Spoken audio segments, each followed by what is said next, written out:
Hola, hola, ¿qué tal? ¿Cómo están? ¿Cómo han estado?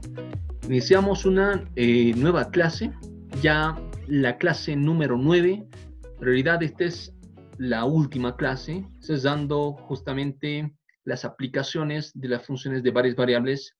Tenemos unas cuantas aplicaciones, ¿sí? Entonces, ya de una empecemos, ¿no? Máximos y mínimos. Y estamos hablando de extremos de una función de varias variables, ¿sí? Entonces, acá tenemos dos casos. Una primera parte teórica que te muestro para luego entrar a los problemitas, ¿sí? Dice que tenemos una función de dos variables. Bueno, el paso para hallar máximos y mínimos, o los pasos en realidad son los siguientes. Tenemos tres pasos en realidad, ¿sí? Primer paso es hallar los puntos críticos. Las derivadas sucesivas, igualarlas a cero y básicamente extraer los puntos críticos, P sub I. Segundo paso, hallar el determinante de la matriz hessiana, que está compuesta por las derivadas de orden superior, de orden 2 en este caso, ¿no? ¿Sí? Es una matriz simétrica, por cierto, ¿ok? Y su determinante evidentemente también es simétrica y nos da luces para saber si hay máximos o mínimos. Bien, tercer paso es, a través de los puntos críticos, hacer ciertas comparaciones, ¿sí? Y básicamente tenemos cuatro criterios. El primero dice que si el hessiano, la determinante del hessiano, es mayor que cero y el primer elemento, fxx, es mayor que cero, pues estamos en presencia de un punto mínimo relativo. Si el hessiano es nuevamente mayor que cero y la primera componente, ¿no? ¿Sí? Es menor, ahora es menor, estamos con un punto máximo relativo. Si el hessiano, esta determinante es menor que cero, antes era mayor, siempre mayor, para tener máximo o mínimo, ¿sí? Mínimo, máximo, ¿sí? Ahora si es menor, tenemos un punto de silla. Y ya no tengo que comparar si la primera componente es mayor o menor que cero. Nada, directo digo, es un punto de silla.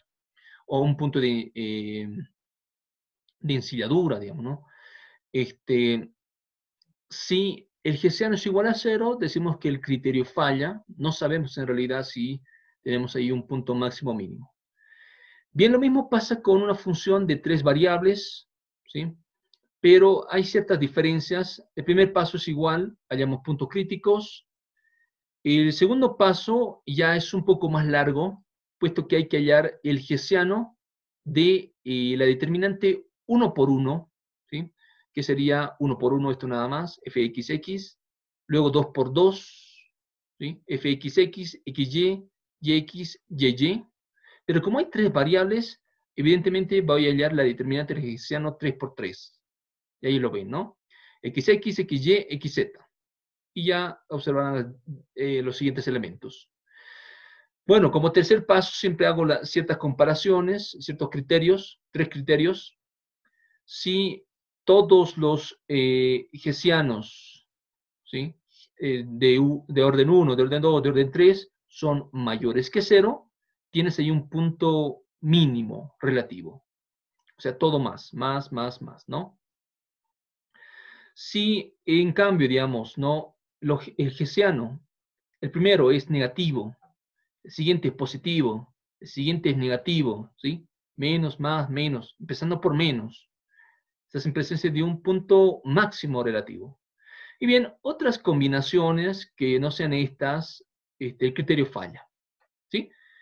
Bien, con esta base teórica sencilla, empecemos con los primeros problemas. Ok, realizar un análisis completo de máximos y mínimos para la función, ¿sí? Para la función de varias variables, de dos variables. La estructura puede ser lo que tú quieras, una exponencial, seno, nada, vas a tener algunas complicaciones más adelante, pero todos los pasos son iguales, ¿sí? O sea, tres pasos, digamos, ¿no? Bien, la función está acá. Primer paso, hallar puntos críticos, ¿sí? Deriva respecto de x igual a 0, respecto de y igual a 0. ¿No ve? Si hubiese más variables, sigues derivando e igualando a 0. Mira que evidentemente las derivadas no son tan difíciles, igualamos a 0, como ya habíamos dicho, se empieza a formar el sistema de ecuaciones 2 por 2, dos ecuaciones y dos incógnitas. Empezamos a reducir un poquito. Y bien, resolviendo este sistemita nos salen 4 puntos. ¿Ya? Observa que estoy distribuyendo, ¿no? Y sub 0 con esta ecuación, o y igual a 0 en todo caso, con esta ecuación, ¿sí?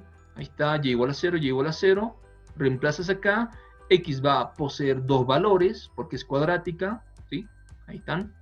Luego para x igual a 1, reemplazo con esta ecuación, y hallo el valor de y, también es cuadrático, va a haber dos valores, puede ser cúbico, puede haber 3 puntos, bueno. Acá tenemos 4 puntos. 4 puntos críticos, de los cuales pueden ser máximos, mínimos o puntos de silla, ¿no? Bien, dice, segundo paso, ¿no? Hallamos la matriz hessiana. Es la matriz que tiene las componentes constituidas por las derivadas superiores, ¿no? ¿Sí? Entonces, las segundas derivadas, en este caso. Como ya tenemos las primeras, esto es más fácil. Hallas f de xx, f de xy, f de yx obviamente va a ser lo mismo, pero lo hallamos por si acaso, f de yy, ¿sí? Ahí está. Insertamos en el hessiano y empiezo a observar cómo es esta matriz, ¿no? Ahí está. Obviamente siempre es una matriz simétrica, ¿sí? Bien, ahora me toca hacer el tercer paso, el tercer y último paso, ¿no? Entonces, vamos a bajar un poquito.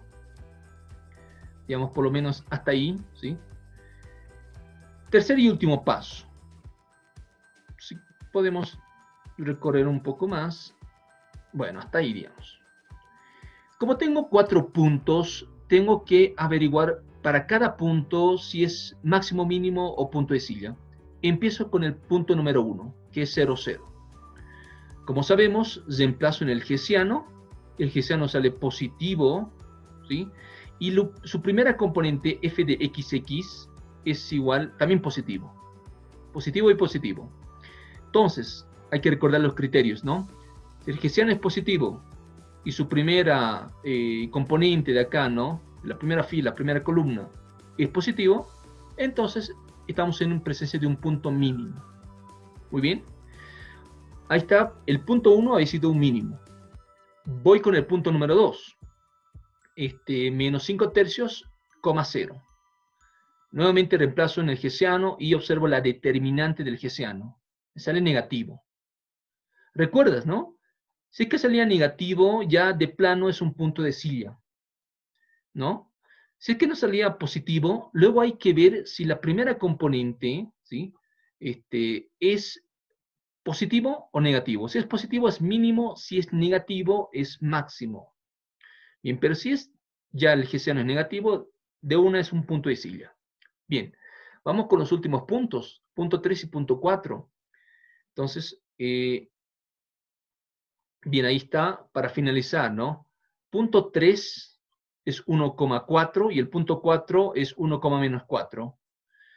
Reemplazamos en el hessiano, observo que también es negativo, entonces ya no tengo que comparar, ya no tengo que ver la primera componente de acá del hessiano. Entonces negativo, punto de silla. Veo que también me sale negativo, nada, es un punto de silla. 3 puntos de silla y un punto mínimo, ¿sí? Ahí como conclusión tenemos los puntitos. ¿Ya? Ahí tenemos un primer problema. Muy bien, acá tenemos el segundo problema del día de hoy. Claro que es el problema 6, continuando con el video anterior, el video 8, ¿no? Bien, acá dice calcular el máximo y mínimo absoluto de esta función. Muy similar a la que hemos visto anteriormente, ¿no? Pero me dice en una cierta región, ¿ya? Hace rato no había, digamos, una cierta región, ciertos límites, digamos, ciertas condiciones que te daban. Acá sí hay. En esta región calcular, dice, ¿no? Bien. El procedimiento cambia un poquito, ¿sí? Entonces, primeramente graficamos la región en cuestión. Obviamente esto es un rectángulo, bueno, menos 2, 4, ¿sí? Ahí lo vemos, menos 2, 3, ¿sí? Y básicamente sí, es un rectángulo, ¿no? Bien. Ahora, en esta región quiero calcular la máximos y mínimos, ¿sí? Bien, ¿cómo es el procedimiento? Primeramente, ¿sabes? Se trabaja de dos formas. Calculas primeramente en la región, ¿sí? Como primer paso, y luego calculas en las fronteras. Ahí tienes, digamos, 4 fronteras, ¿ya? Ahí. Luego calculas en las fronteras. Primero en la región y luego en las fronteras. Nada más, ¿sí? Entonces, nuestro cálculo lo escindimos en dos. Primero digo, para la región. Entonces, para la región, ¿qué es lo que debo hacer? Básicamente lo mismo que hace rato. Hallo las derivadas sucesivas y las igualo a 0. De ahí observo que se forma un sistemita y resuelvo el sistema. Veo que sale solamente un punto, el punto P sub 1. Ahora, quizás lo primero que haría es observar dónde está el punto P1.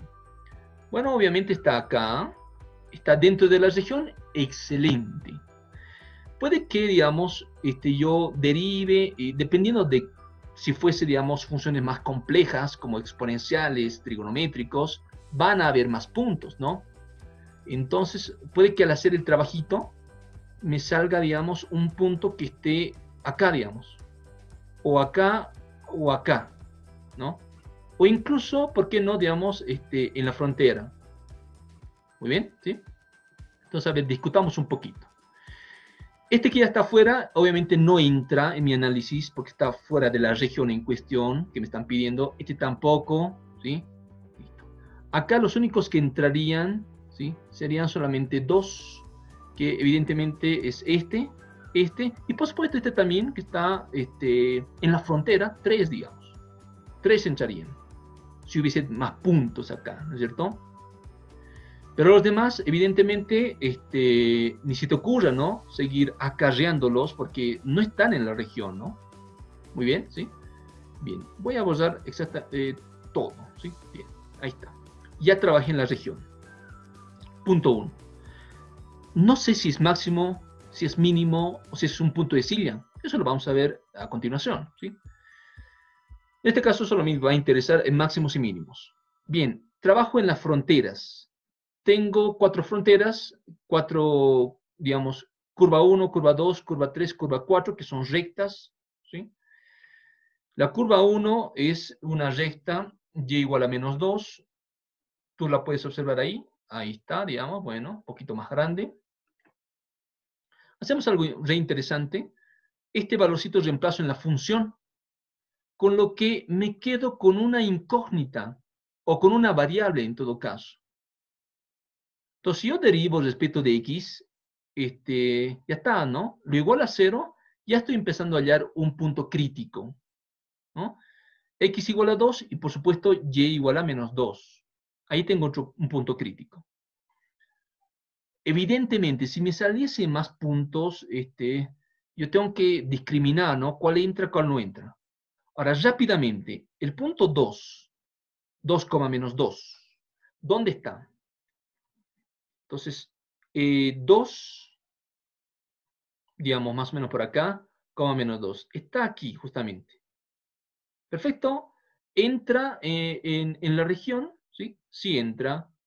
Puede que nos salga por acá, digamos. ¿Sí? Porque, digamos, voy a calcular en toda la recta, y igual a menos 2, ¿no? Puede que me salga ahí. Entonces, obviamente, ahí que digo, bueno, ese punto no entra en el análisis. Este sí entraría, ¿no? Corazón. Bueno, ahí, sí, check, ¿no? Ese sí entraría, ¿no? Bien. Sigamos. Curva número 2, este es x igual a 4, es una recta vertical, x igual a 4, ¿sí? Igual, si yo reemplazo en la función, me voy a quedar con una variable, entonces cálculo 1, deriva respecto de la variable, y al igualarlo a 0, ya está sellando punto crítico, ¿sí? Entonces, ahí tienes un punto crítico, P3. 4, menos 4 tercios, el P3, ¿no? 4 en X menos 4 tercios. Bueno, va a estar por acá más o menos el puntito, ¿no es cierto? Ah, no, negativo, menos 4/3. Bueno, por acá, digamos, ¿no? También va a entrar en juego. Bien, así haces para las demás curvas. Para la curva 3 y curva 4, como ves, es bastante simple y nos salen los siguientes puntos. Muy bien, ahí tenemos. De hecho, mira que el punto 4, ahora que se observa, es menos 3,3, menos 3, 3. Este punto 4 no ingresaría, ¿no? Porque estaría fuera de la región, fuera de la frontera en todo caso, ¿no? ¿Sí? Este de acá. Este, por ejemplo, puede que menos 2, 2/3, menos 2, 2/3, sí va a entrar, ¿no? Va a estar por ahí, ¿no? El punto 4 no entra, ojo, ¿no? Lo puedo ya descartar. Ahora bien, de los 5 puntos, ¿cuál es el máximo, cuál es el mínimo? Entonces, el trabajito que hacemos es un tanto diferente y en realidad es el siguiente. Ahí está, ¿no? Para concluir. 5 puntos. Ahí ves, punto 1, punto 2, punto 3, punto 4, punto 5. Desearía que te concentres únicamente en esta primera parte. 5 puntos. ¿Sí? Evidentemente, tienes la función, puedes evaluar el punto y puedes ver si la función te da un, digamos, valor elevado o un valor pequeño. Como logras observar, la función te da por ahí un mínimo y te da un máximo acá en 18, ¿no? Un máximo, ¿sí? Y los demás, no. ¿Sí? Este es máximo y este es mínimo, para los 5 puntos. Ahora, pasa un detalle. Mira que hemos trabajado en una región rectangular, era algo así. Entonces, hay una recomendación que dice que tienes que también tomar en cuenta los vértices de esta región, puesto que tal vez estas derivadas no los puedan, digamos, alcanzar a los vértices. Hay 4 vértices y esos están acá, ¿sí? Los 4 vértices. 4 menos 2, 4/3, menos 2/3, menos 2,3, perdón, menos 2, menos 2. Son los vértices, básicamente, del rectángulo, ¿ya? Eso es lo que está dicho acá.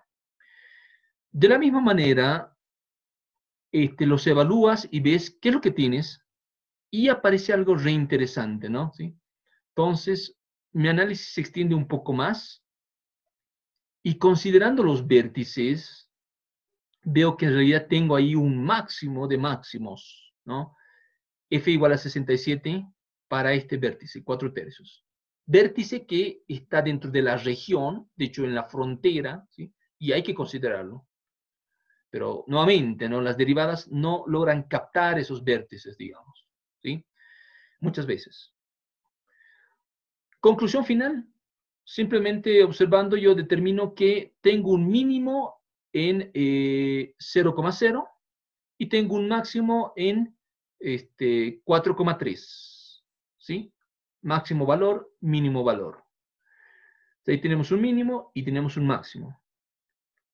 Ahora, evidentemente, este sería la componente en Z, 0. Esta es la componente en Z, 67, ¿no? La altura, ¿sí? Ahí está. Y asunto acabado, eso sería todo. Quizá alguna recomendación que pueda darte es, que digamos, las regiones que te puedan dar en un examen podrían ser, mira acá, un triángulo.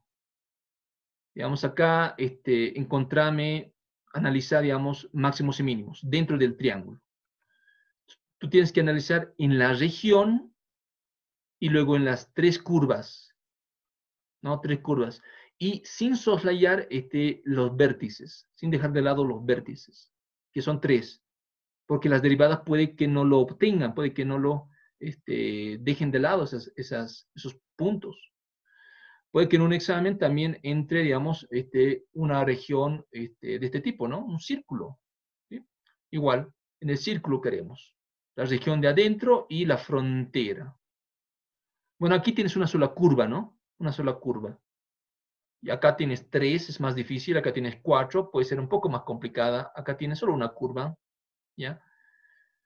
O bueno, las regiones que se invente, por ejemplo, un cuarto de circunferencia que rápidamente lo puedo graficar algo así, listo. Bueno, ahí también, digamos, ¿no? 3 curvas. Y el vértice lo tomas en cuenta y estos de acá también los tomas en cuenta. En acá no hay problema, ¿no? De vértices, ¿sí? Acá está más simple, digamos. Bueno, ahí tenemos. Muy bien, continuamos. Una última aplicación. Esto es los multiplicadores de Lagrange, ¿sí? Bien, leamos entonces qué dice el problema. Dice allá las dimensiones y menor volumen posible del tetraedro formado por el plano que pasa por el punto 3,17, 3,10,7 y los 3 planos coordenados. Bueno, primeramente esbocemos la gráfica del tetraedro, ¿no? Acá tengo, digamos, los planos coordenados, XZ, XY, ZY. Y ahí tengo un planito que se apoya en los 3 planos, formando un tetraedro, ¿sí? Un tetraedro. Un tetraedro es una figura geométrica que tiene 4 caras triangulares, tetra, ¿no? ¿Sí? Hay una cara triangular, ahí en el fondo vemos una segunda, una tercera y la base una cuarta, tetraedro. Bien. ¿Qué quiero? Quiero calcular las dimensiones de este tetraedro, ¿sí? Toda vez de que su volumen, un tetraedro es una superficie y tiene volumen, sea lo más mínimo posible, dice, ¿no? Entonces quiero minimizar el volumen. Bien, voy a utilizar los multiplicadores de Lagrange para esta ocasión. Ahora, una vez graficada, veo que hay cortes, corta en A, corta en B, corta en C, dicho plano, que se apoya en los 3 planos coordenados. Este plano puede tener entonces una ecuación peculiar, esto es X sobre A, Y sobre A, Z sobre Z, ¿no? Acá. Z sobre C, ¿sí? Igual a 1. Ahí está la ecuacióncita que puede tener cortando en los 3 planos, en los 3 ejes sobre todo, ¿no? En los 3 ejes. ¿Sí? Ahí está. ¿Qué es lo que tenemos entonces que hacer, no? Como decimos, si voy a utilizar multiplicadores de Lagrange, debo saber 2 cosas. ¿Cuál es la función a maximizar o minimizar? Y ¿cuáles son las condiciones? Condición 1, condición 2, condición 3. Puede haber más condiciones. Vemos que claramente la función a maximizar o minimizar está acá. Dice menor volumen. ¿Sí? ¿De quién? De un tetraedro. Ahí está. Entonces, evidentemente, acá tú puedes ver que la función es el volumen del tetraedro y estas formulitas deberías saberlas de la geometría, ¿sí? En el espacio. 1/6 de, digamos, sus aristas, A, B y C. Las aristas, ¿no? Que se los ve desde un mismo punto, digamos, ¿no? Ahí está. Ahora, segundo aspecto que hay que encontrar. Condición. Acá lo vamos a poner con otro color para diferenciar. Condición. La condición o las condiciones tienen que agarrar las mismas variables que la función. En este caso, A, B y C. Entonces, ¿dónde veo eso? En la ecuación, ¿no? Que acabo de formar. Ahí veo A, B y C. Pero el problema te decía que dicho plano pasa por el punto 3,17. Entonces, si, digamos, el punto está dentro del plano, tú lo puedes insertar acá. Insertándola, ya tienes una condición. Una condición que tiene las mismas variables, ¿sí? Entonces, claramente ahí veo la condición. Toda condición siempre se la iguala a 0. Regla también, ¿no? Ahí está. Bien, tengo la función a maximizar o minimizar, tengo las condiciones o la condición. Es todo. Si encuentras eso, asunto acabado. ¿Sí? Porque luego ya es aplicar multiplicadores de Lagrange, ¿ya? Y lo último sería aplicar o realizar esta combinación lineal. Qué bien, te lo voy a poner, digamos, acá para no dejar de lado, digamos, el gradiente, ¿sí? O el nabla, ¿no? Que estoy utilizando. Bien, aplico entonces un multiplicador de Lagrange. Esta sería la ecuación. Mira, así es la regla, ¿no? El gradiente de la función a maximizar o minimizar es igual a, hagas las constantes, lambda, digamos, por el gradiente de la condición. Si hubiese más condiciones, más lambda 1, digamos, o lambda 2, gradiente de la condición 2. Si hubiese una más, más lambda 3, gradiente de la condición 3. Solo hay uno. Ya sabes hallar gradiente, esto es fácil, hallas el gradiente, tomando en cuenta que nabla es, ya no es el típico derivadas respecto de x, respecto de y, respecto de z, puesto que las variables cambian. La función depende de 3 variables, es una función de varias variables, el volumen del tetraedro, y sus variables son a, b y c. Por eso cambia el operador nabla. Entonces ahí también atento, ¿no? ¿Sí? Entonces ahí está, derivo, nada, no es nada difícil, derivar respecto de A, ¿sí? Respecto de B, respecto de C. Lambda veces gradiente de la condición, derivas esa función implícita. Ahí está, derivada respecto de A, menos 3A cuadrado. Respecto de B, respecto de C. Listo. ¿Sí? Ahí tienes.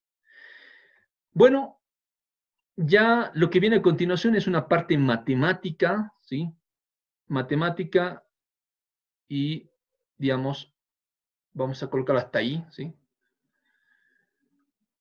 Esta, digamos, ecuación vectorial da paso a un sistema de ecuaciones. Claro, toda vez de que igual es componente a componente.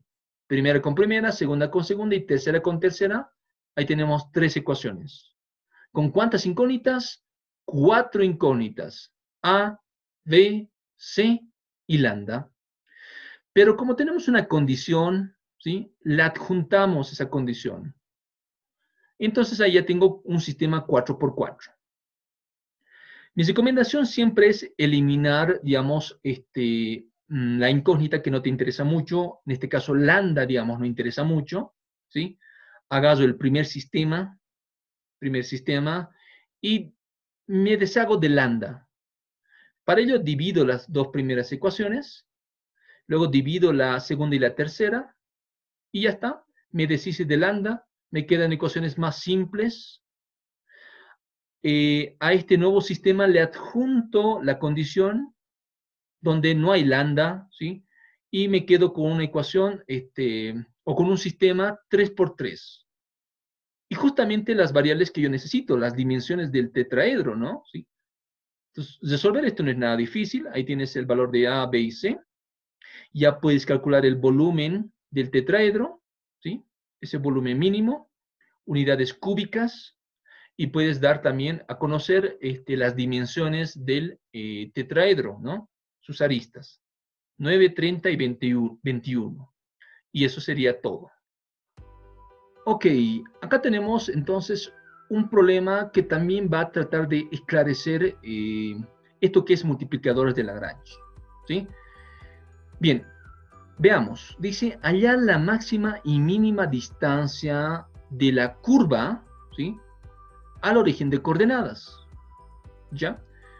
Primeramente vemos en un gráfico esta pregunta. Y en esta curvita viene generada por la intersección de un cilindro y un plano. Ahí vemos la curvita, ¿no? Ya se imaginarán cómo es el plano y cómo es el cilindro, digamos, ¿no? Ahí está.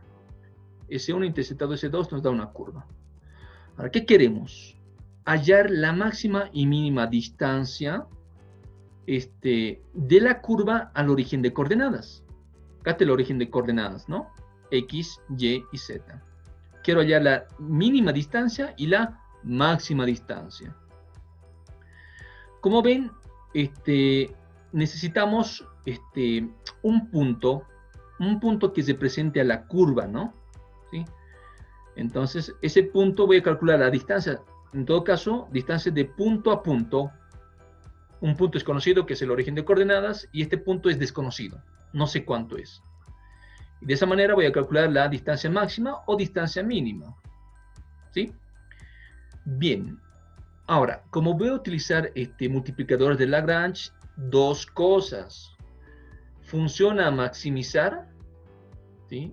Hace rato le hemos puesto con rojo, ¿no? Funciona a maximizar o minimizar, y condiciones. Yo leo y aquí veo cuál es la función. Distancia mínima, distancia máxima. Ya está. La función va a ser una distancia. Y quiero maximizar o minimizar. Entonces, en realidad, debemos recordar un poquito acá distancia de punto a punto. El primer punto es el origen. La cosa se vuelve más simple. Entonces, distancia al cuadrado va a ser, ¿no? ¿Sí? X cuadrado, Y cuadrado, Z cuadrado. Al punto. Un punto genérico.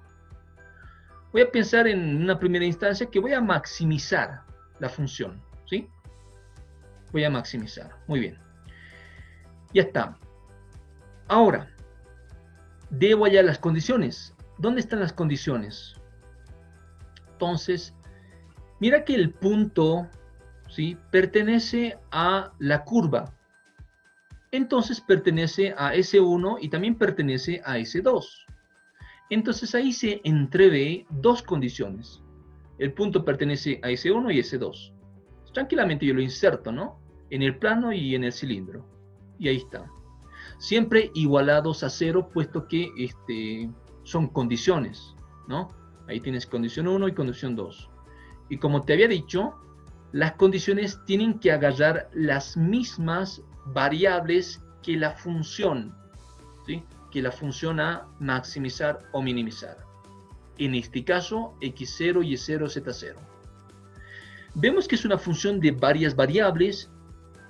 No es como en el cálculo 1 de una sola variable, sino de varias variables. Es por eso que me animo a hacer Lagrange. ¿Sí? Bien, ¿qué dice Lagrange? Como lo observan, en esencia estoy aplicando ahí una combinación lineal, ¿sí? Gradiente de la función a maximizar o minimizar es igual, bien, constante por vector más constante por vector. Lambda 1, gradiente de la condición 1, más lambda 2, gradiente de la condición 2. Listo. Efectúo los gradientes, que ya sé, ya soy experto en hacer gradientes. Gradiente de la función explícita, ¿sí? Entonces, nada, derivo respecto de x, respecto de y, respecto de z, sub 0, ¿no? ¿Sí? Lo propio acá, derivo respecto de x sub 0, derivada respecto de y sub 0, derivada respecto de z sub 0. Y por último acá, ¿no? Derivada respecto de, no de x, sino de x sub 0, de y sub 0 y de z sub 0. Que no hay, entonces por eso es 0. Y bien, el siguiente paso es matemático, ya es, si quieren, un paso algebraico, ¿sí? Entonces, los que son buenos matemáticos no van a tener dificultad acá, pero darles nomás acá una cierta recomendación: hay que ser muy bueno en resolver sistemas de ecuaciones. Entonces, veamos. De esta ecuación vectorial se saca tres ecuaciones escalares, ¿sí? O sea, un sistema de tres ecuaciones. Evidentemente, sumando e igualando componente a componente. ¿Ya? Ahí está. Si tú le adicionas a las dos condiciones que teníamos, entonces ahora sí tienes un sistema 5 por 5. 5 ecuaciones, ¿sí? Ahí las ves, y 5 incógnitas, x0, y0, z0, lambda 1 y lambda 2. Mi recomendación: deshazte de las variables que no interesan mucho, esto es lambda 1 y lambda 2. Trabaja en el primer sistema. Mi recomendación. Hay que hacer algo acá. ¿Qué hago? ¿Sí? ¿Qué hago? Mira lo sorprendente, ¿no? Acaso las dos primeras ecuaciones. Y al tiro me doy cuenta de que si quiero reducirlas, nada, x0 tiene que ser igual a y0. Y ya está. Me quedo con una ecuación. Trabajé el primer sistema. Y es esto. Por eso digo que hay que ser un buen matemático en esto, ¿sí? A veces no se ve tan rápidamente estas cosas. Pero en multiplicadores de Lagrange suelen suceder estas simplificaciones grandes. Bien, esa la adjunto evidentemente al sistema segundo, al segundo sistema. Y ahí está, sistema 3×3, justamente x0, y0, z0, ¿sí? El punto más importante, punto p sub 0. Tú cuando lo resuelves, como es cuadrática, te sale 2 puntos. Entonces, ya uno será el máximo y uno será el mínimo, ¿no es cierto? Como veis acá, cuando tú reemplazas, bien, tienes, bien, el primer punto, ¿no? ¿Sí? Punto P1, raíz de 54. Punto P2, raíz de 534. Bueno, pues la distancia mínima será raíz de 54 y la distancia máxima, raíz de 534. Y si te pidiesen el punto, digamos, digamos que está a una distancia mínima, pues ya sabes, ¿no?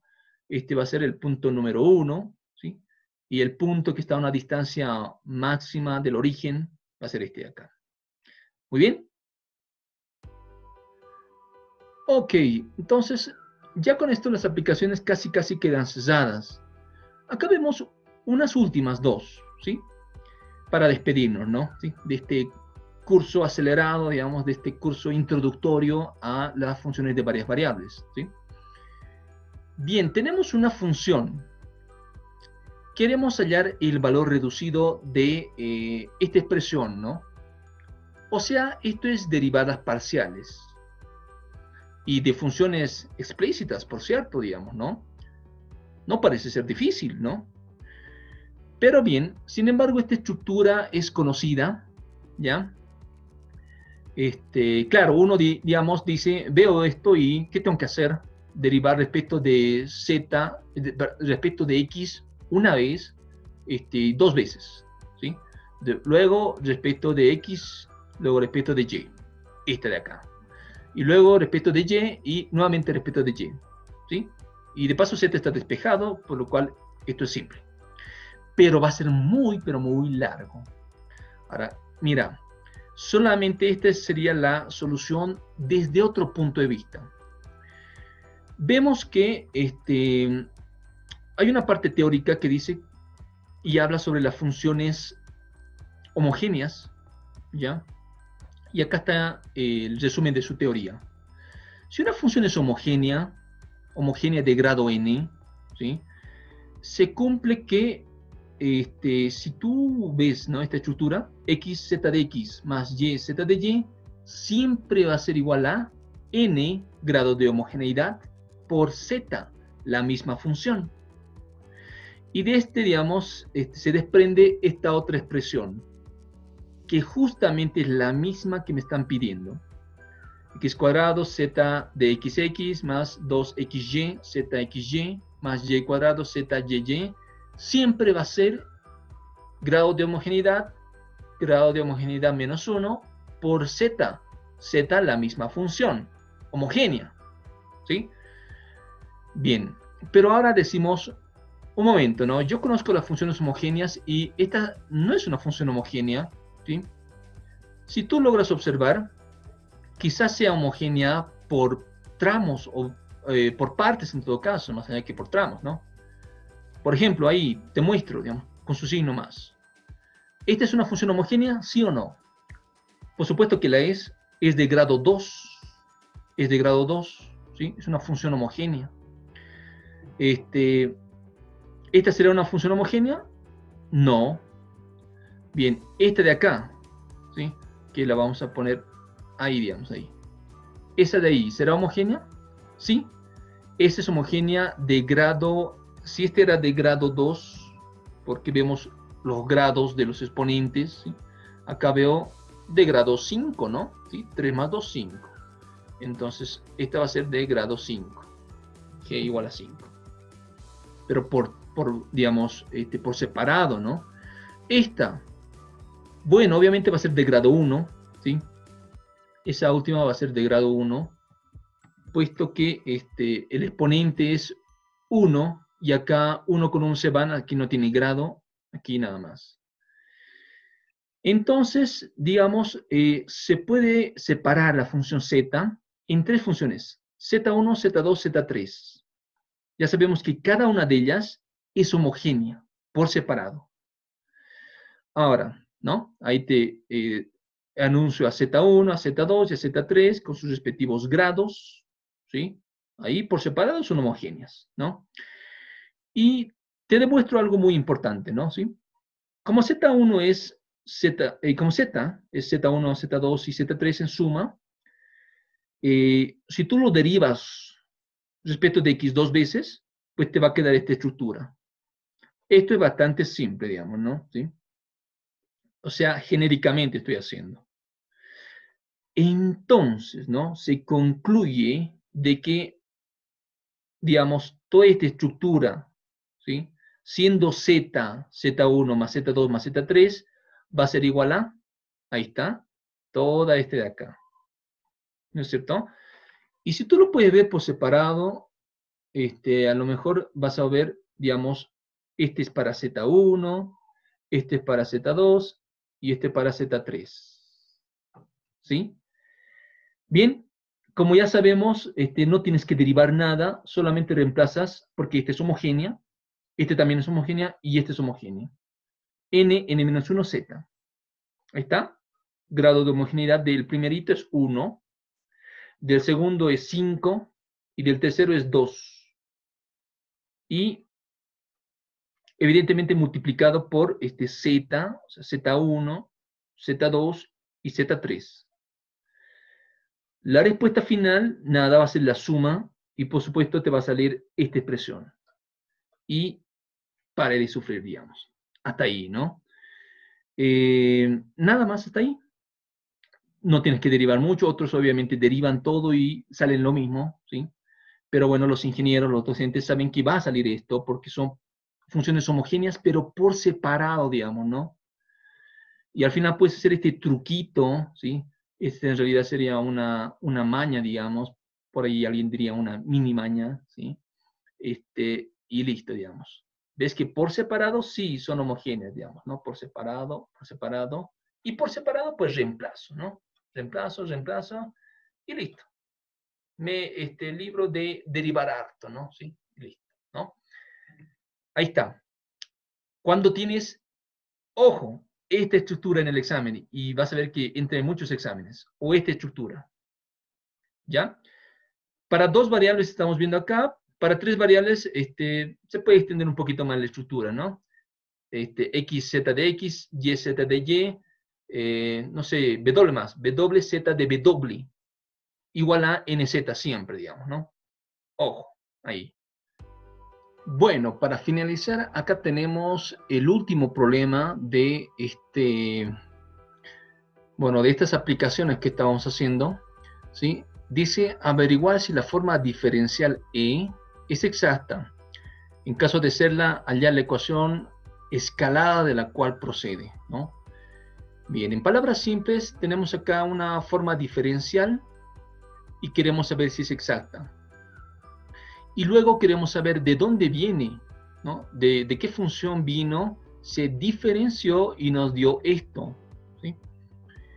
Bien, lo primero que se hace es dar nombres, ¿sí? Este va a ser P de X más este va a ser Q de Y. Ahora, es exacta si es que cumple esta condición. Esto sería lo más importante, la condición de Euler. P respecto de Y del otro y Q respecto de X del otro, ¿no? ¿Sí? Bien, ahí tenemos, verifiquemos si se da la igualdad. Tengo P respecto de Y, que no es nada difícil, es 1 sobre X respecto de Y, ¿sí? X es constante.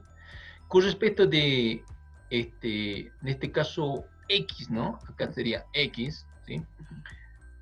vemos acá que básicamente va a ser 1 sobre x. Por supuesto, son iguales, entonces la diferencial es una diferencial exacta, porque cumple la condición de Euler, ¿no? ¿Sí? Ahora, toda vez de que sea exacta, se puede hallar la función de procedencia.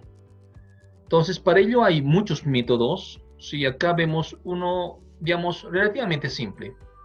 Decimos que W va a ser la función de procedencia, ¿sí? De dónde vino. Ahora bien, se cumple entonces dos ecuaciones. Derivada de W respecto de X es igual a P, y la derivada parcial, ojo, ¿no?, de W respecto de Y es igual a Q. Dos ecuaciones. O sea, tienes, digamos, dos ecuaciones con una incógnita. La incógnita es W, ¿no es cierto? Claro que son ecuaciones diferenciales, de hecho, en derivadas parciales, ¿no? Bien, vamos a adelantarnos un poquito, porque esto se ve en el curso de ecuaciones diferenciales, ¿no? ¿Sí? Sobre todo esta pregunta, ¿no?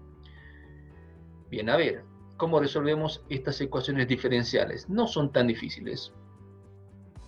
Entonces, ok, acá tenemos. Lo que hacemos es lo siguiente. Este es un método, una perspectiva. Hagamos la primera ecuación, ¿sí? Conocemos el valor de P, esto es 1 más neperiano de X más Y sobre X. Lo que hago es separo variables. A un lado dw, a un lado dx, ¿sí? Ahí está, separamos. Una vez hecho eso, integro, ¿sí? Ahí aplicamos la integral, integramos primer miembro, integramos segundo miembro respecto de x, ¿sí? Ahí está, y sería constante. Por supuesto, la integral va a ser w, y ya estoy encontrando w. Ahora, integro esto respecto de x, bueno, no va a ser tan complejo, ahí tenemos la integral, más una constante que depende de y. Claro, ¿no? Porque si tú derivas esto respecto de x, esto se va a anular, ¿no? 0, y esto te va a dar lo mismo respecto de x, ¿no? Bien, aparece siempre más una constante. A ese le ponemos la ecuación carita feliz. Bueno, ahora, hago lo mismo para la segunda ecuación. Yo soy capo en integrar, entonces, digamos, digo, nada, reemplazo el valor de Q, despejo, ¿sí? Variables separables, integro, ¿sí? La integral de, ven acá se simplifica, me queda W, si quieren, y integro respecto de Y, ¿sí? Porque es diferencial de Y, X sería constante, y bien me sale esta expresión. Claro, una constante, más una constante que depende de la otra variable, de X. Bien, he ido por dos caminos, pero evidentemente hay un único W. Entonces, ambas expresiones son las mismas, ¿no? Ya, digamos, para concluir, tendríamos lo siguiente, que tanto esta es igual a esta, ¿sí?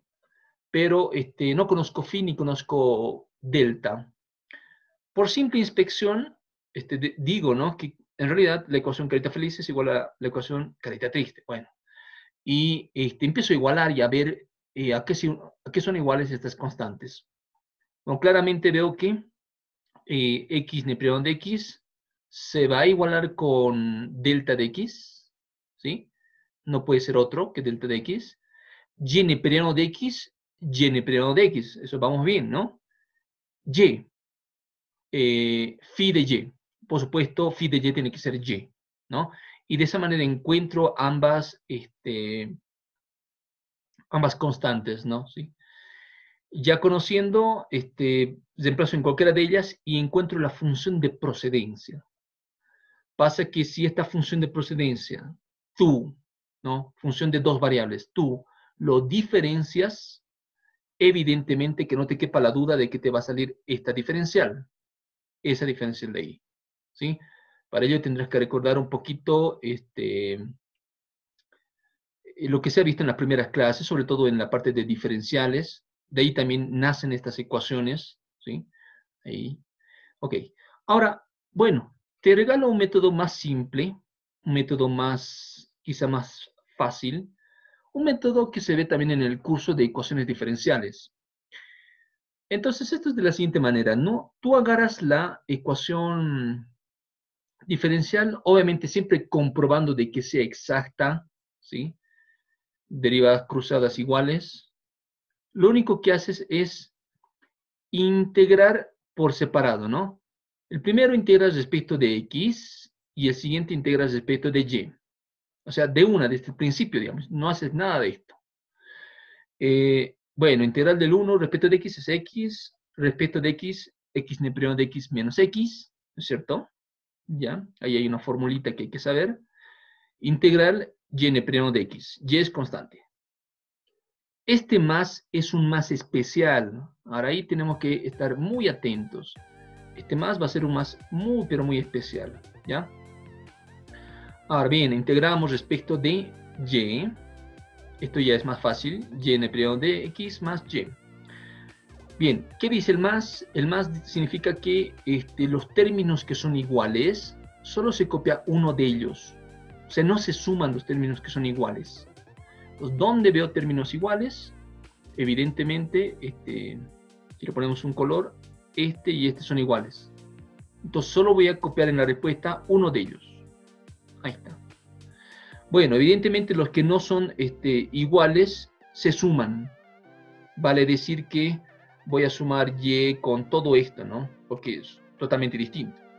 Ahora acá obviamente sí debería, digamos, simplificar esto, no pasa nada, se suman, suma algebraica, o sea, resta. Y bien, x neprimo de x, que si tú quieres le ponemos un color, se sumaría con este, y eso es lo que logran ver ahí, ¿no? ¿Sí? Ahí, y el pequeño y, ahí está. Pero los que son iguales, ¿sí?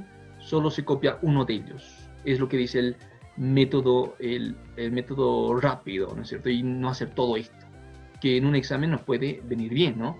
¿Sí? Y nada más, eso es todo.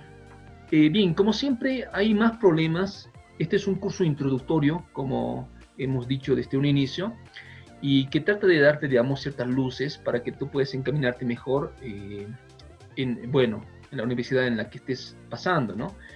Y con esto cerramos este típico segundo parcial. Yo creo que en otra oportunidad vamos a estar tratando de subir algunos videos más concernientes a lo que es el cálculo de varias variables, ¿no?